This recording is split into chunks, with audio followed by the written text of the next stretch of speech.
तर जय महाराष्ट्र मित्रांनो, तुमचं पुन्हा एकदा स्वागत आहे आपल्या मिनी व्लॉगमध्ये. तर आजचा व्लॉग आहे स्पेशल दहीहंडीवर. तर अख्ख्या गावाने दहीहंडीसाठी कुठे हिरोईनी बोलावल्या, कुठे नाचायला बाया बोलावल्या, पण आम्ही आमच्या राजाच्या नावाने दहीहंडी भरवलेली म्हणून त्यांच्यापेक्षा डबल पब्लिक आपल्या दहीहंडीला आलतं. शेवटी नावच पंचनाथ बैलगाडा संघटना काय एवढी, तर नावाने दहीहंडी असली म्हणजे पब्लिक होणार हे नक्कीच. इथं आमच्या राजाडॉनचे फक्त बैलगाड्यावालेच नाही तर बाकी सगळे लोक पाहिजे आहेत. हे काका बघा, राजाडॉनचा व्हिडिओ काढून सगळ्यांचे व्हिडिओ काढत होते. ह्यांना काय मजा येत होती त्यांनाच माहिती. त्यांचं लाईटिंग कशी होती. राजाडॉन आपला हे सागर दादा भाऊला व्हिडिओ घेतला का भाऊ लगेच पळून जातो. त्याच्यात ह्यो गडी बघा वरती त्या मीटरवर चढलाय. आता जर हे फुटलं तर ह्याला केवढ्यात पडेल, पण नाही आम्हाला नाचायचे तर गडी फुल पोच देऊन नाचत होता. तर हे काका परत त्याचा व्हिडिओ काढतात. तर गाड्याला ताव कसला आलाय, नाचतोय कसा.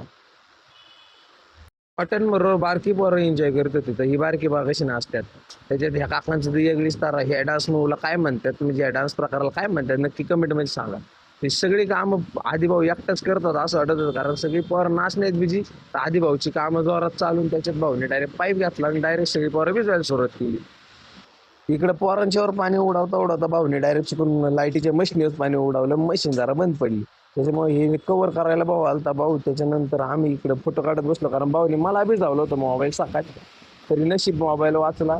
त्याच्यानंतर आम्ही आलो गोट्यात. गोट्यात येऊन बघतो काय राजा वायता कोण झोपला होता आणि शंभू पण झोपला होता. कसा वाटला